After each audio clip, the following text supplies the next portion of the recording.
7,000 plus विकल्या जाणारी आमची सोयाबीन 4,000 रुपयांवर कशी आली? 12,000 रुपये प्रति क्विंटलपेक्षा जास्त दर असणारा आमचा कापूस 7,000 रुपयांवर कसा आला?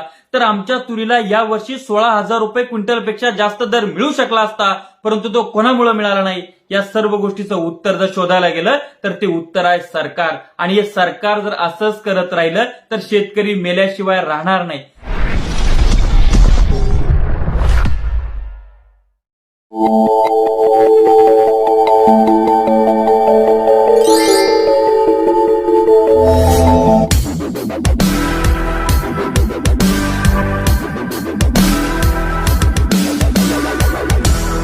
अॅग्रोवनची काही आकडेवारी तुमच्या समोर ठेवतो. आताचे जे सुरू असलेले 2 वर्ष आहेत, या 2 वर्षामध्ये शुल्क मुक्त तेलाच्या, सोयाबीन तेलाच्या आणि सूर्यफूल तेलाच्या 40 लाख टन इतक्या आयातीला परवानगी दिलेली आहे. शुल्क मुक्त म्हणजे काय की परदेशातून इकडं माल जर आणायचा असेल तर त्याला कुठल्याही प्रकारचं कर लागणार नाही. म्हणजे इथं साठा वाढवायचा, एकीकडे कृषी प्रधान देश, एकीकडे आत्मनिर्भर होण्याच्या घोषणा आणि दुसरीकडे परदेशातून सगळ्या गोष्टी आयात करायच्या आणि इथला शेतकरी मारायचा. का? इथल्या शेतकऱ्यांमध्ये तुमचा जीडीपी कोरोनामध्ये प्लस ठेवण्याची अवकात आहे, इथल्या शेतकऱ्यांमध्ये हा देश चालवण्याची अवकात आहे आणि इथल्या शेतकऱ्यांमध्ये तुमचं फुकट पोट भरण्याची सुद्धा अवकात आहे. पण असं असताना तुम्ही शेतकऱ्यालाच का ओरबडताय, का लुटताय? उत्पादन खर्च भरून निघत नाही अशी सोयाबीनची परिस्थिती आहे. आपल्याला माहितीये ज्या वेळेस सोयाबीनला 7,000 प्लस भाव होता त्यावेळेस याच केंद्र सरकारनं 12 लाख टन जीएम सोयाबीन आयात केली, परंतु तीच जीएम सोयाबीन इथल्या भारतातल्या शेतकऱ्याला हे लावू देत नाहीत. परंतु गत वर्षी सोयाबीनचे दर 5,000 4,500 पर्यंत आले, तेव्हा मात्र या सरकारनं सोयाबीनची रेट पडले म्हणून शेतकऱ्यांसाठी काही सोयाबीन किंवा काही सोयाबीन निर्यात केली नाही. म्हणून हे सरकार शेतकरी विरोधी आहे या ठिकाणी स्पष्ट होतंय. आणि म्हणूनच सरकारच्या धोरणामुळे 7,000 वर असलेली सोयाबीन 6,500 वर आली, कालांतरानं 6,000 वर आली, आता 4500 वर आलेली आहे. आणि सरकारचा हमीभाव 4400 आहे. ज्या वेळेस सरकारचा हमीभाव 4400 असतो त्यावेळेस तुमचं सोयाबीन 3500 रुपयापासून खरेदी करायला सुरुवात होती.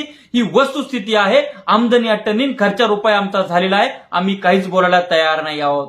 त्यानंतरचं आहे कापसाचं. कापसामध्ये सुद्धा यांनी काय केलं? सेबीमध्ये अनिश्चितता घडून आणली, अनियमितता घडून आणली, त्यामुळे वायदे होऊ शकले नाही, म्हणजेच तेव्हा भाव पाडले गेले. त्यानंतर ऑस्ट्रेलिया सारख्या देशातून यांनी 3 लाख गाठी आयातीची घोषणा केली. आयात आयात आयात अशा पद्धतीची वावड्या उठल्या आणि त्या वावड्या उठून ते प्रेशर क्रिएट करून व्यापाऱ्यांनी शेतकऱ्यांचा कापूस हा कमी दरामध्ये त्या ठिकाणी विकत घेतला आणि तो 12-13 हजार रुपयावरचा कापूस, 14,000 रुपये असलेला कापूस आज 7,000 रुपयांवर आलेला आहे. आणि त्या कापसाचा उत्पादन खर्च आहे 10,000 रुपये प्रति क्विंटल आणि कापूस जातोय 7,000 रुपये, म्हणजे उत्पादन खर्च सुद्धा भरून निघत नाही. मग तुमचा शेताचा वापर झालाय, तुमचा वापर झालाय आणि उलट तुम्हाला 3,000 रुपये खिशातून टाकावे लागले. ही परिस्थिती आहे कृषी प्रधान देशाची. 2021 मध्ये मूग आणि उडीद आयातीचे पंचवार्षिक धोरण आखले. म्हणजे एकच वर्ष नाही तर 5 वर्ष परदेशातल्या शेतकऱ्यांना आम्ही पोचणार. कोण? कृषी प्रधान देशातली व्यवस्था, कृषी प्रधान देशाचा पंतप्रधान, वाणिज्य मंत्री, मंत्रिमंडळ हे परदेशातल्या शेतकऱ्यांसाठी कायदे करते, त्यांना पोचणार. कशासाठी? फक्त निवडणुका जिंकण्यासाठी. कशासाठी? शेतकरी जागरूक नाही, तो जागरूकतेने मतदान करत नाही, परंतु शहरी गठ्ठा मतदार ओरड करतो, मीडियावाला त्याच्या मागे पळतो आणि म्हणून आम्ही शहरी लोकांसाठीच कायदे बनवणार, शहरी लोकांसाठीच आयात निर्यात धोरण आखणार, असलं सरकार आहे हे. त्यानंतर तुरीचं काय झालं? आफ्रिकन कंट्रीमधून आयात केली आणि इथं ऑलरेडी आपल्या भारताचा वापर किती आहे तुरीचा? 45 लाख टन आपल्याला तूर खाण्यासाठी लागते.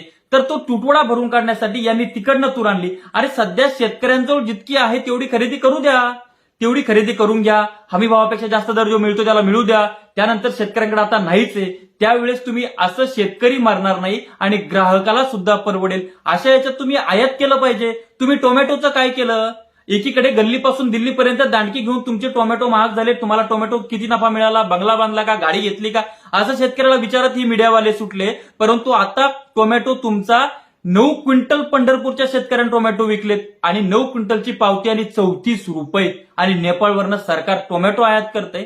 हे सरकार कृषी प्रधान देशाचं सरकार आहे का? हे शेतकऱ्यांचं सरकार आहे का? गव्हाचं तसंच केलं. गव्हाची निर्यात बंदी लादलेली आहे, सक्तीची निर्यात बंदी. का? सरकार आम्हाला भाव देऊ शकत नाही तर सरकारनं आमच्यामध्ये हस्तक्षेप करू नये, आयात निर्यातीमध्ये सरकारनं तोंड घालू नये, घातलं तरी शेतकऱ्याला परवडेल, त्याला भाव मिळेल अशा पद्धतीचे सरकारचे धोरण असले पाहिजेत. परंतु हे सरकारचे धोरण शेतकऱ्याच्या कायम विरोधात आहेत. टोमॅटो सुद्धा आयात केला, कांदा निर्यातीवर 40% शुल्क लादलं आणि गहू निर्यातीवर बंदी आहे. म्हणजे ज्या ठिकाणी आमचा गहू 2,200-300 रुपये जात होता, जर तुम्ही निर्यात केली असती तर गव्हाचे रेट शेतकऱ्याला 3,000-3,300 मिळू शकले असते. परंतु हे फक्त सरकारच्या धोरणामुळे होतंय. आणि सरकार मस्तवाल का झालंय, सरकार शेतकऱ्याला गृहीत का धरतंय, तर चळवळी राहिल्या नाहीत, ज्या आहेत त्या सरकारच्या दावणीला बांधलेल्या आहेत. सरकारच्या प्रस्थापित राजकारण्यांनी चळवळी मोडल्या, तोडल्या, चुरगळा मुरगळा केल्या, चेंदा मेंदा केला आणि सगळं देशोधडी लावण्याचं काम झालेलं आहे. सध्या कुठे काही मोजकेच नेते जर सोडले तर कोण तुमच्या सोयाबीनच्या भावासाठी बोलतोय, कोण तुमच्या कापसाच्या भावासाठी बोलतोय. सध्या तुमची सोयाबीनचा पट्टाचा पट्टा उद्ध्वस्त होत चाललाय, त्याच्यावर कॉलर रॉट आलाय, दुसरे वेगवेगळे आजार तुमच्या सोयाबीनला झालेत. तुमचं क्षेत्र होत्याचं नव्हतं होतंय, उत्पादन खर्च भरून निघत नाही. अशा अवस्थेमध्ये कोण तुमच्यासाठी बोलतंय. मग तुम्ही ज्यांना निवडून देता, 90% इथल्या विदर्भ मराठवाड्यातल्या आमदार खासदारांचा मतदार हा शेतकरी असताना तो त्याविषयी चकार शब्दही काढायला तयार नाही. मग शेतकऱ्यांना आता उठा आणि जागे व्हा.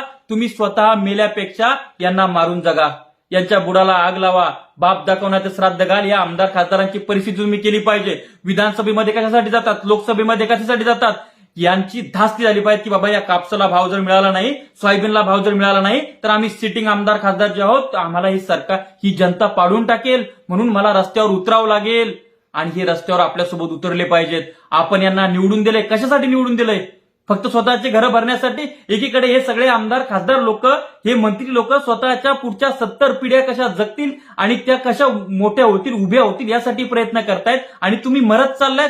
कसल्या भंपगिरीमध्ये तुम्ही जगताय. तुमच्याकडे आमदार खासदार आला तर त्याला सेलिब्रिटी म्हणून वागवताय, त्याच्यासोबत फोटो काढताय, फोटो काढून तो तुम्ही तुमच्या सोशल मीडियावर अपलोड करताय आणि तुमचा सामाजिक स्टेटस तुम्ही जपताय. अरे पण दुसरीकडे खाली घालायला चड्डी नाही ना आपल्याला, अशी परिस्थिती आहे ना आपली. आज सोयाबीनचं काय, सोयाबीनचं म्हणजे मी जेव्हा लहान होतो त्यावेळेस ताडपत्री किती रुपयाला मिळायची, 400-500 रुपयाला. आता तीच ताडपत्री किती रुपयाला झाली आहे, 3,000-3,500 रुपये. मग त्या तुलनेमध्ये सोयाबीनचे रेट वाढले का, त्या तुलनेमध्ये कापसाचे रेट वाढले का, तुम्ही काहीच बोलायला तयार नाहीयेत. या सगळ्या गोष्टीवर मतदान झालं पाहिजे. सरकारचं लक्ष शेतकऱ्याकडे वेधलं पाहिजे. ज्या माणसानं हा शेतकरी उभा केला, युद्ध शेतकरी म्हणून बनवला, ते शरद जोशी साहेब म्हणायचे सरकारच्या समस्या सुलझाय, सरकारी एक समस्या आहे. सध्या शेतकऱ्यांच्या मध्ये सरकारच समस्या झालेली आहे. कारण की सरकार फालतू आमच्या मनामध्ये आयात निर्यात धोरणामध्ये ढवळाढवळ करते. आणि तो पियुष गोयल वाणिज्य मंत्री तो तर फक्त मुखवट आहे, असली चेहरा तो मोदी सरकार आहे. आणि दुसरं म्हणजे शरद जोशी साहेब म्हणायचे सरकारचं धोरण आणि शेतकऱ्याचं मरण, ते आज आम्हाला प्रामुख्यानं रोज आम्ही जगताना भोगताना या ठिकाणी बघत आहोत. या व्हिडिओ बघून काहीतरी वाटलं असेल तर थोडा इतर शेतकऱ्यांपर्यंत व्हिडिओ जाऊ द्या. आणि दुसरं म्हणजे जागृत व्हा.